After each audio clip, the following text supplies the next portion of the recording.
Welcome to the Carparts Direct 6-minute guide to fitting your own brakes. Normally, only basic tools are required to carry out the job of replacing your brake discs and pads. A wheel brace, a G-clamp, a flat blade and posi-drive screwdriver, and possibly a 7mm Allen key on most vehicles. It's worth having a Haynes Workshop manual handy to be sure you've got the right tools for the job before you begin. In this demonstration, we're going to fit a set of Rossini Performance brake discs with standard pads. Whether performance or standard discs, the fitting procedure is exactly the same. Take the wheel brace and slightly loosen off each of the wheel nuts. Then find the appropriate place to place the jack and jack the car up. Now position an axle stand in place for added safety. All wheel nuts can now be removed and the wheel taken off the car. In some cases where the wheel's not been off the vehicle for some time, you may need to rock the wheel or hit it from behind to remove it from the hub. Lift the bonnet and remove the brake fluid reservoir cap and place some tissue around the outside in case any brake fluid is lost when you push the piston back on the brake caliper. Remove the two guide pins from the back of the caliper. These hold the brake caliper onto the carrier. In most cases you can simply move the caliper straight off the disc once these are removed. However, in this case there is a slight lip on the disc, so we'll need to push the piston back slightly.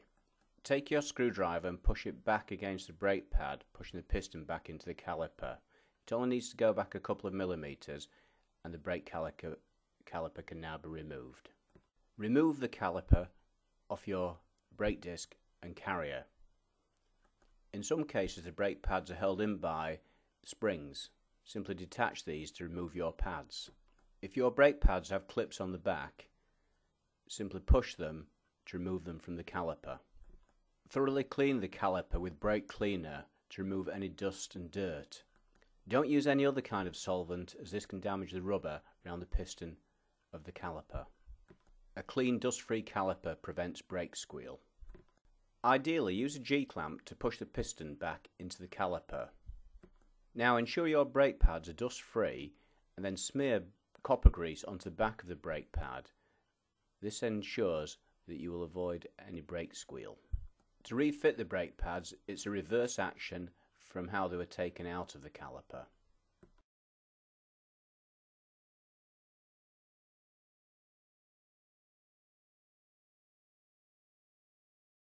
Now the brake disc can be removed from the hub. Simply locate the retaining screw and remove it.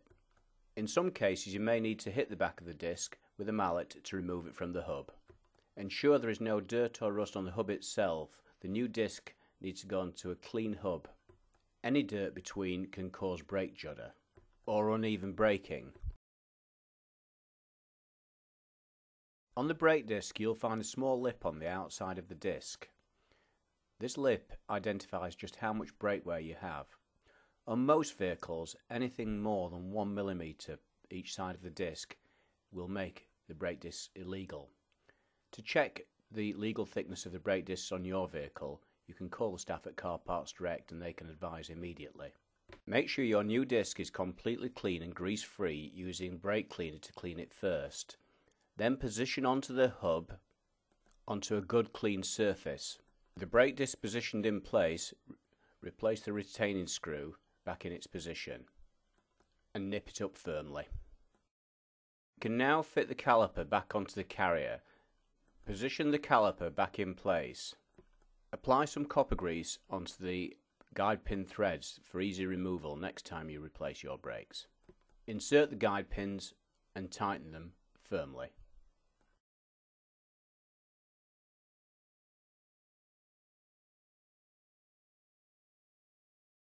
Now we can put the wheel back on the car. Simply line the wheel up with the studs. Only hand tighten the nuts at first, working from one side to the opposite side. And be sure not to cross thread. Nip them up with the wheel brace, and when the car's back off the jack, you can give them a final check.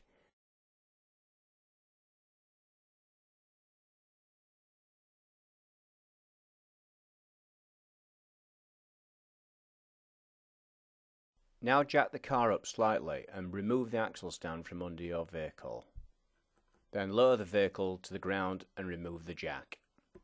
Now press your brake pedal repeatedly until it becomes firm. Then check your brake fluid level and top up if required, and then replace the cap. Now carefully drive away, pressing the brake pedal repeatedly to ensure the pressure is sufficient.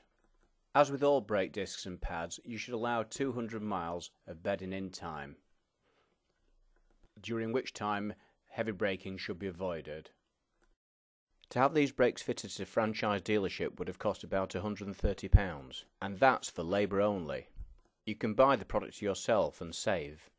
Even if you take them to an ordinary garage, a non-franchise dealership, they will charge you about £45 to £50. The whole procedure of fitting the brakes to this vehicle took 45 minutes, and on most cars it's less than an hour.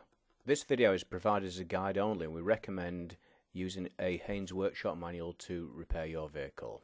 You can order a set of OE specification brake discs and pads and save up to 65% on the dealer prices by ordering online from the Carparts Direct website. To order, visit www.carparts-direct.co.uk or call 0871 918 1800. And if you're interested in upgrading to the Rossini Performance disc shown in this video, click on Rossini Performance discs in the catalogue section. Thank you for watching, and I hope our guide has been of help to you.